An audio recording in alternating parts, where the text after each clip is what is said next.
think we need a new name for the podcast. Let's call it Steve. I'm a nuts!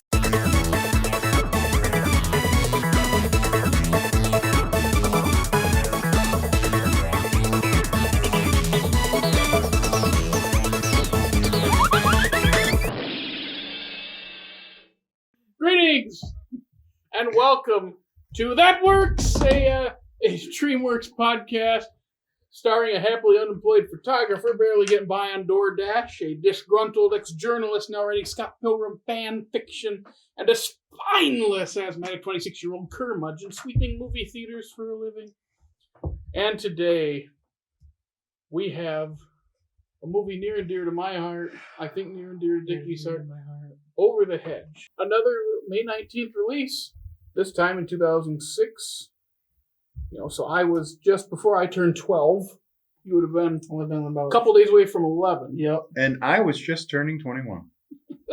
So, do you remember this coming out? Just real quick, you remember this coming out? Because I know I do. I remember this coming out. Yeah, I remember the DVD had the vending machine with all the options, and one was a Shrek 3 promo and a B-movie promo.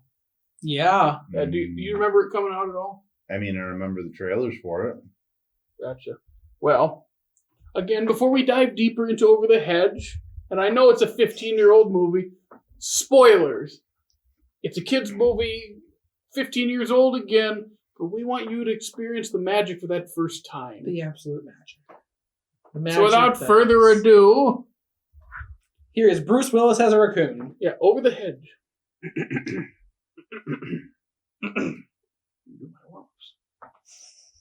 After he destroys all the food of a hibernating bear, RJ the raccoon must replace all the goodies in a single week. He happens upon a group of forest foragers that are preparing for the next winter. To the group's shock, the forest has been leveled during their hibernation and now has been turned into suburbia. Tricking his new companions, RJ uses them to gather all the snacks he needs, but along the way he begins to like his newly found family. Will he make the right decision, or will Vincent the bear kill him? Oh, it's an animated movie. What do you think happens? He kills him. Can I just... Obviously. On screen.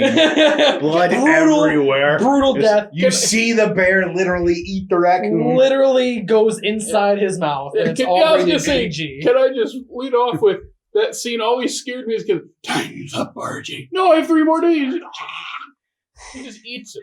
Okay, no, you're actually a very good point. That scene was mildly traumatizing. It's a jump scare because it fades to him sleeping. He lays down, fade, he's sleeping, then time's up, RJ. Grabs him, that claw comes up, and you think it's real. I legit thought it was real. I'm like, wow, that actually gave me a spook. Yeah. It was a good spook. Yeah. Who wants to start, though, on their initial thoughts? I'll go ahead and take this one away. Oh, good. I'll say, it's probably, oddly enough, one of the more memorable movies. For you. For me. Which is, again, that was a very middle of the road. You weren't very committed to that. It kind of was memorable. Was it memorable or not? It was memorable. Okay. Then what's the hesitation for? Bits and pieces of the movie are gone, but the majority of the movie is there. And do you want me to explain to you why? Yes. It's because I love snack food. And that's what the crux of this movie is about. Them getting snack Spuddies. Spuddies. Why do they look so good? Those cookies, too, look good. Son of a gun, if I didn't want... I am disappointed in DreamWorks. They could have marketed the crap out of Spuddies. If they wanted to... I don't know their movie studio. They probably don't want to sell chips. But partner with someone. I don't care. They look delicious, and I would have bought 1 million of them. Where I'm staying. I mean, they probably put the raccoon on a bag of Lay's at the time. That's true. That is actually a good point. You got me there. But they should have called them Spuddies. I digress. Spuddies. Enough. It's never enough. RJ, I just want my Spuddies. I do like how in Nick Nolte says, RJ, you don't have a family. I'm in a family of one. See, it's funny. The perfect cast for an awkwardly menacing bear. It's exactly what you need it to be. Oh, and it just makes me sad that we've lost Gary Shandling because He is Vern. He's so good.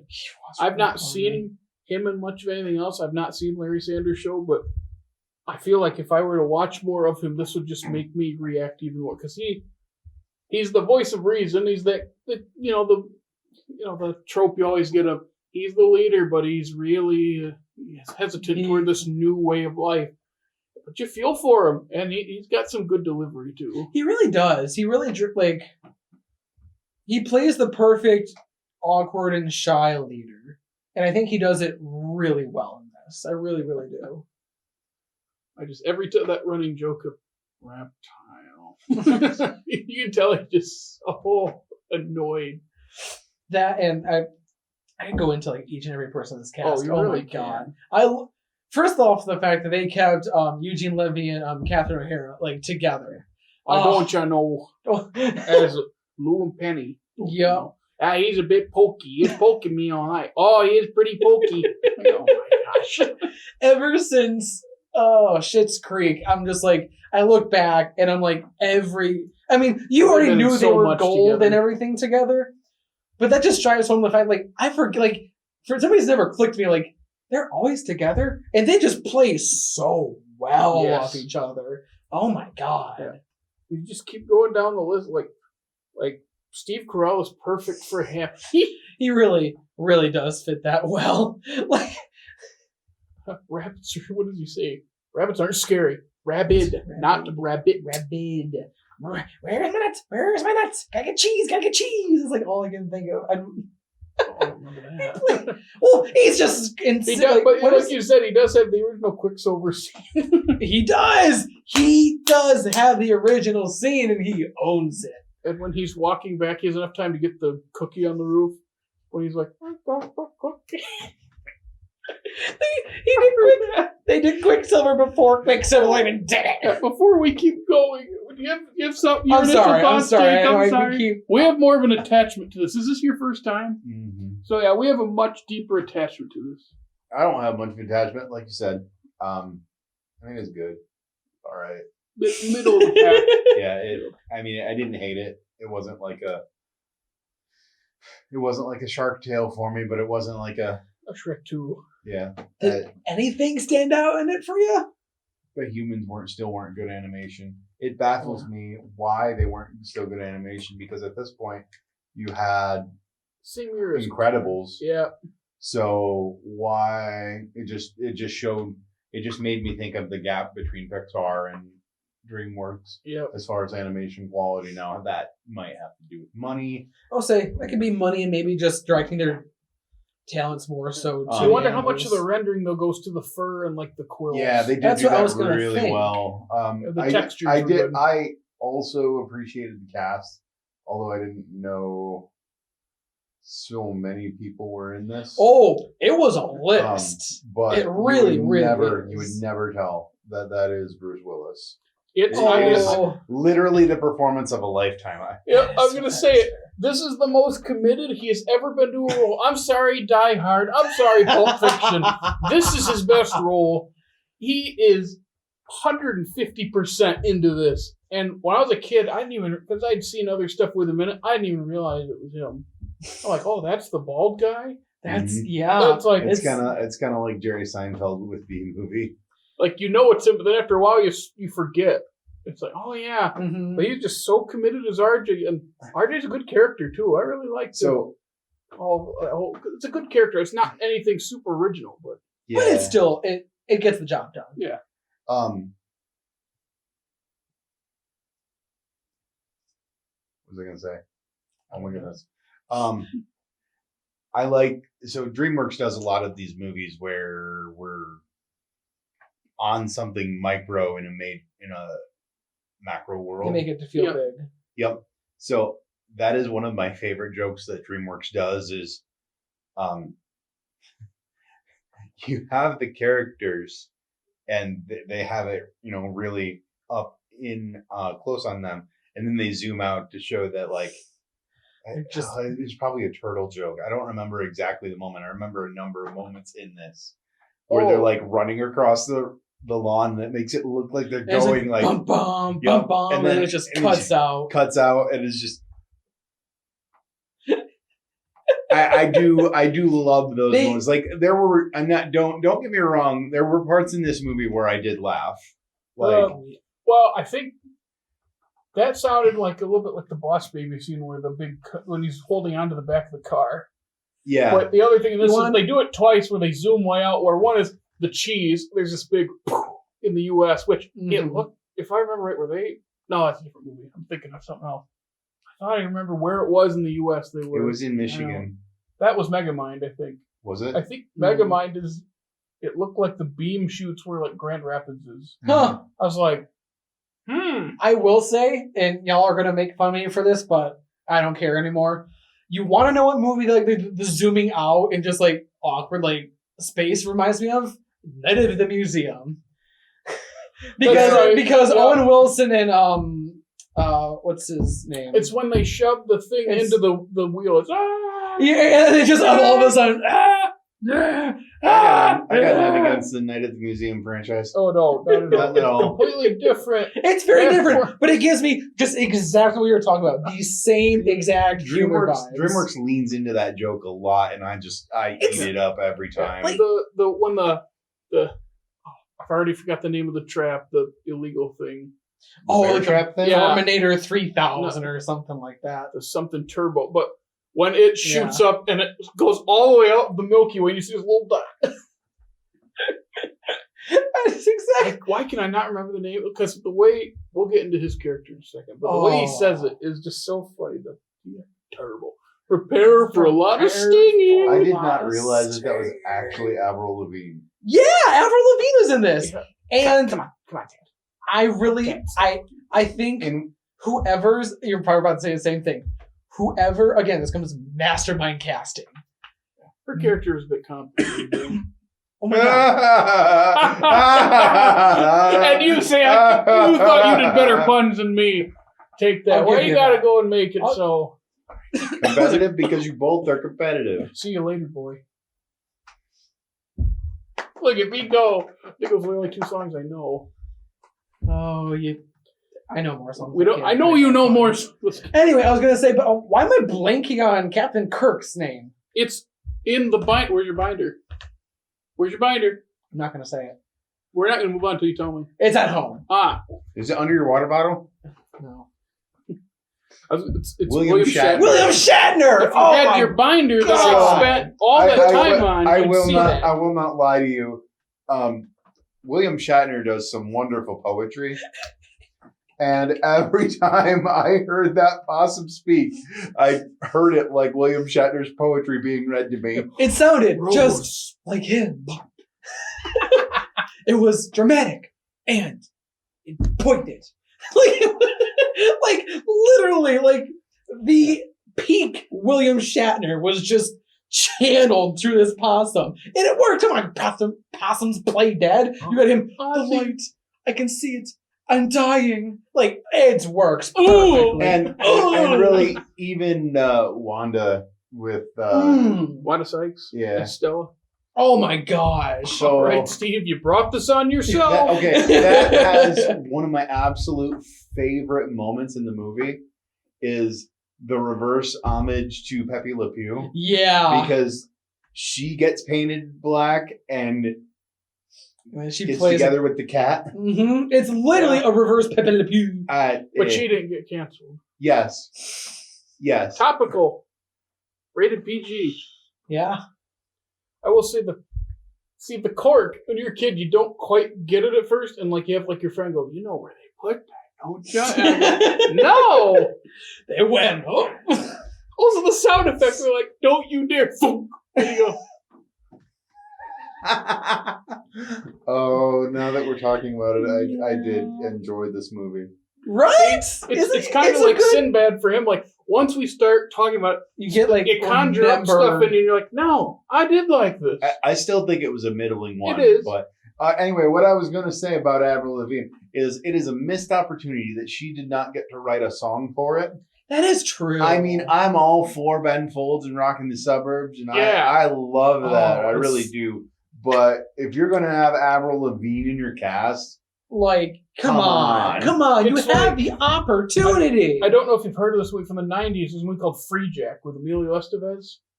and No. Mick Jagger is one of the villains, and he doesn't have a song on the soundtrack at all. And I remember A thinking, tragedy. how do you have Mick Absolute- Jagger in your movie? He's not even singing anything. It can't be that much more money to pay him to write a song. And now Mick Jagger's making songs about getting vaccinated. So, like, it's... They should have taken the opportunity. Oh, my God. Why aren't they playing Mick Jagger's songs about getting vaccinated Did at you the not vaccine see? clinic? Did you not see that? No. Dude, I would've totally Mick listened to Jagger that. and Dave Grohl. Oh! That's who made it. Like, it's a gem. Please, anybody, this does not have to do with DreamWorks. Look it up. Watch it. It's phenomenal. 10 out of 10. But let's We talk, told you no numbers. Let's talk about the best person in this cast. Every scene he has is gold, and I wish he was in more of it. Thomas Hayden Church as Dwayne the Verminator LaFontaine. Everything he says, like, excuse me, do you have a what is it? Do you have a brief from Verm Tech? Like, here. Okay, and here I go again. I will say, hearing Thomas Hayden Church taking things over the top brings me back to George of the Jungle. And it just makes me think of him being so extra, and it warms my heart. It just absolutely warms my heart. Is that the dude that was George of the Jungle? It was the villain in George of the Jungle. Oh, George, villain, that's okay. Brendan Fraser. Yeah. Yeah, Brendan Fraser is the actual... Sense. Yep. Yeah. In this one, though, at the end when the police are arresting him, and Gladys starts beating him up, and he goes, "Get her! Get her! I know! And he jumps Get over her! the fence, and you have the door. Play? Oh, no. But I will say that this never made me laugh before, I think because I never had subtitles on. After Stella lights up the house, he kicks open the door with his gas mask, and he has like the net gun thing. Mm-hmm. And they're running, they're scattering. He sees Gladys's bunny slippers, just yells, "Bunnies!" And I laughed so hard.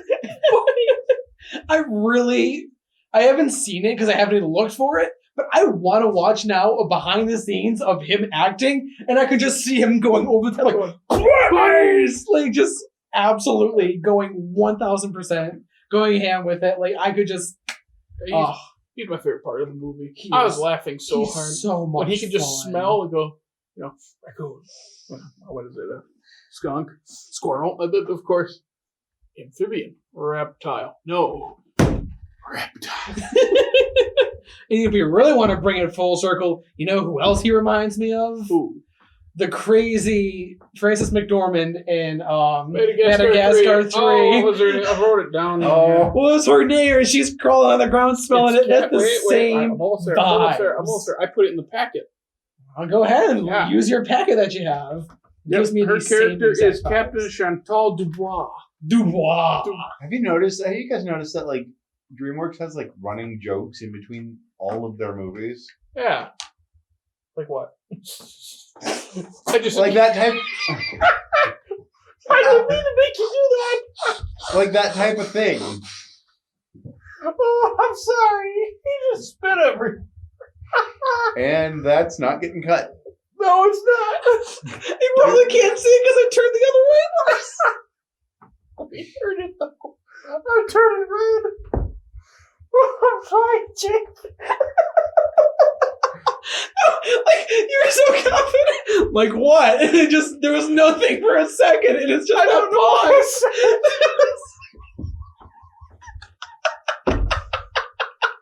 No, but like that type of thing. Yep.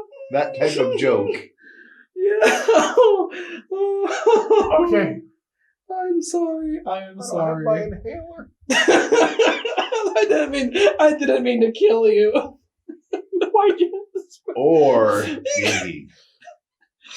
Oh, bum bum. I think I'm crying. Oh my god. Yeah. Over the hedge. Over the hedge. Makes you spit out water. It's so funny. Allison Janney, just to round out the cast, because we've mentioned just about all the names. Allison Janney has a few good moments as Gladys, like, no, it's okay, I'm only driving. She does have some good, not as, like, she doesn't stand out as much as anybody else does to me. No, but she's a nice side But she's character. like, what's the word I'm looking for? Like the cherry on top, almost. Like you have a perfect Sunday, and then just like the. I hope he's not suffering.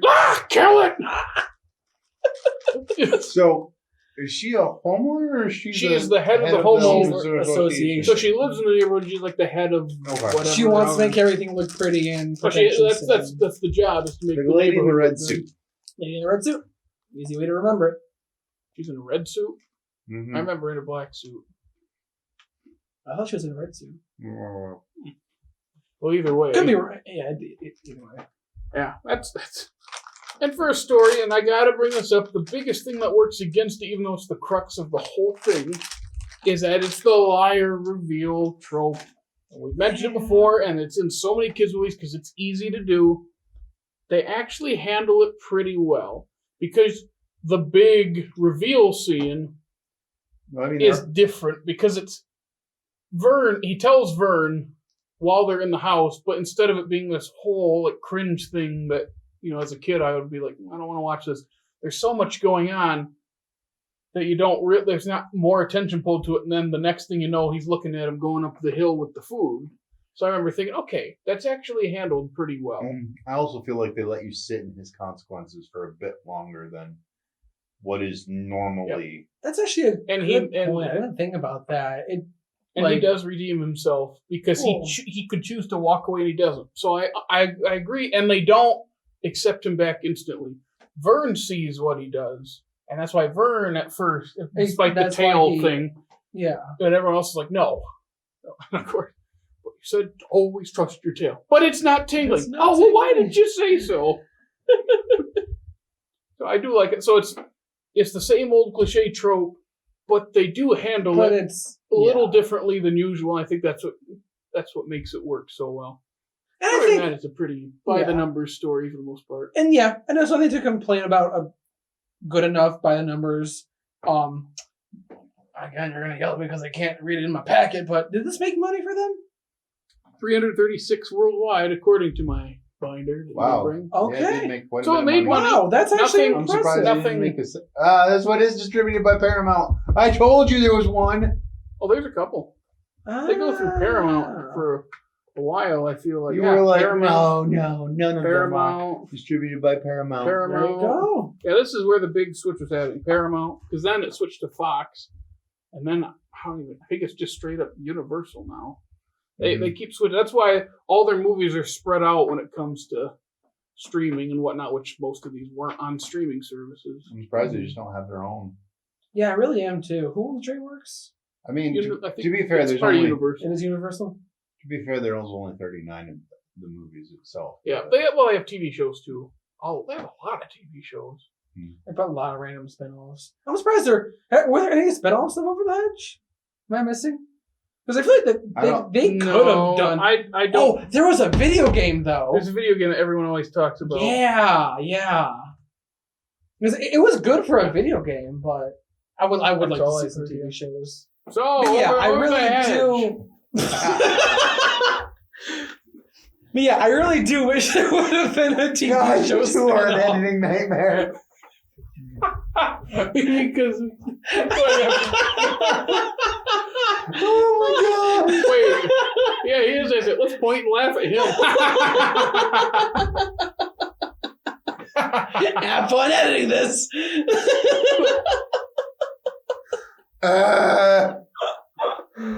Oh my god! Oh, I'm looking at my notes. I think I've covered. Well, I mean, we briefly mentioned Ben Folds, but how did the kids say it? The songs they slap? Oh, they slap hard. And they're the clean versions of the songs. That is true. Oh man, could you imagine if they had the actual explicit versions in this? It would have been glorious. Rated PG-13. Yeah, that would have been glorious. But instead, it's rated G, rated PG. I was like, this isn't a G. There's too much. There's too much cartoon violence. There's too much cartoon violence. Yeah. I mean, Rockin' the Suburbs is great, but Heist is great too. When they're taking all the food. Oh, is it all Ben Folds? I think it is. Yeah. Mm-hmm. It was like 5 songs. Mm-hmm. There's one at the beginning. There's the Heist one and the Rockin' the Suburbs one. There might be one I'm missing. Yeah, that sounds about right. Well, it slaps harder than Spirits soundtrack. That's for sure. It does.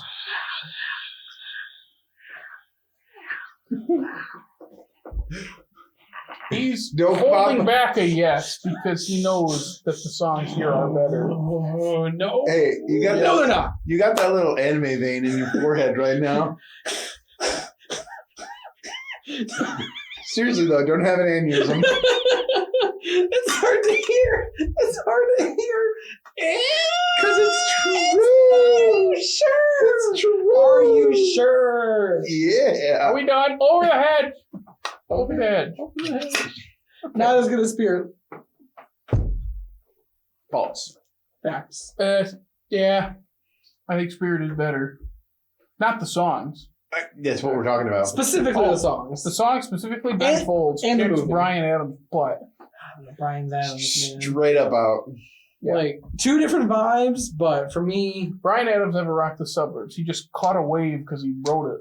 He caught a wave in the middle of a But heartland. like that's hard to do. Only Brian Adams can do that. Anybody can rock the suburbs, but Brian Adams can. That is freaking- not true. I know several garage bands that would prove you wrong. And the Beach Boys caught a wave like 30 years before Bryan Adams. Yeah, but did they do it in the middle of a desert to a heart of a beating stallion? No, instead they wrote a song for a Tom Cruise movie. Did Bryan Adams? He might have. I don't know. I don't Oh, know. He excuse might me. have. But yeah, anyway. You know it's a good Tom Cruise movie? Oblivion. It is a good Never movie. seen it.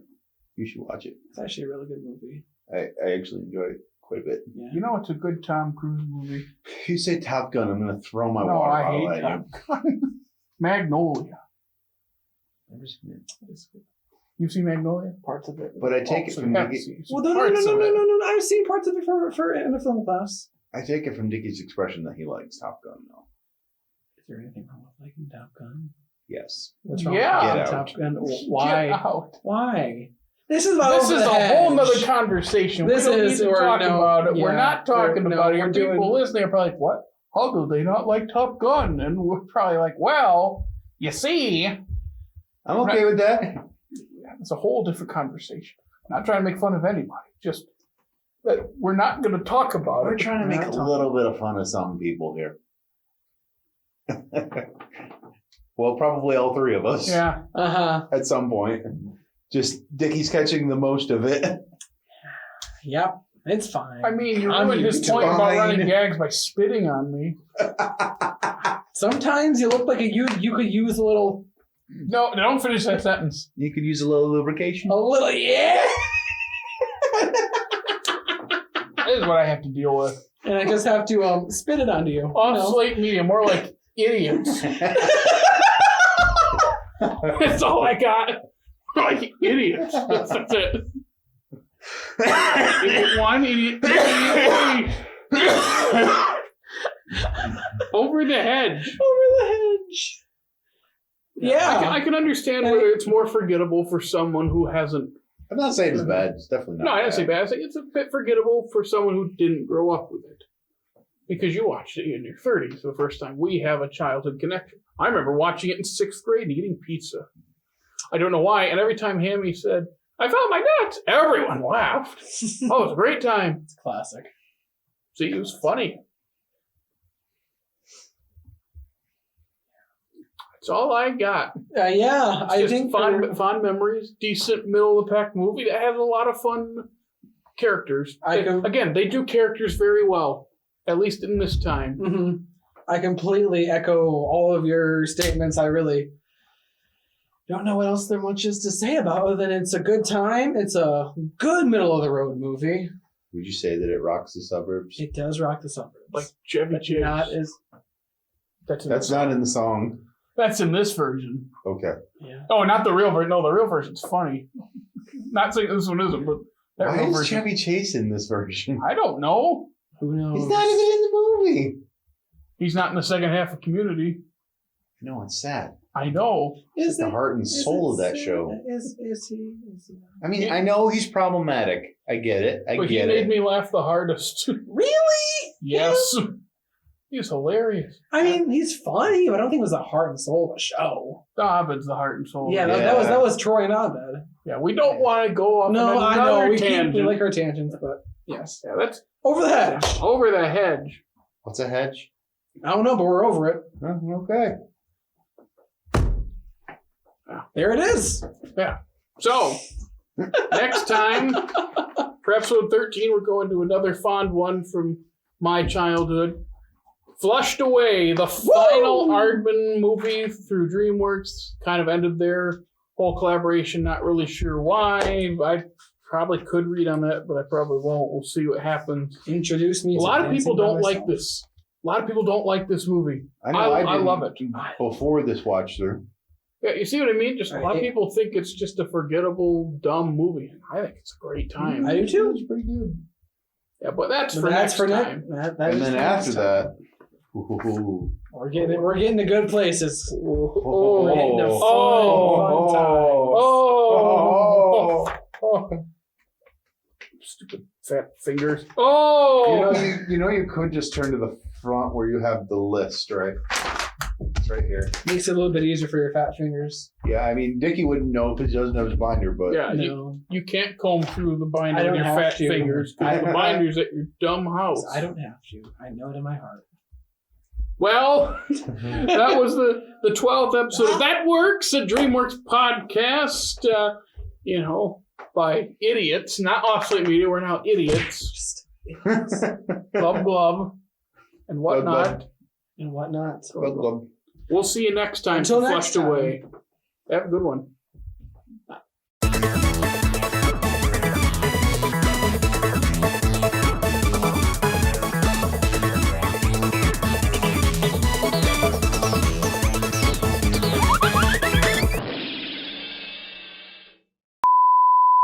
Yes. Rolling. Down the river. Rolling down the river. On the river. How do you do it again? Who will unstop the drain?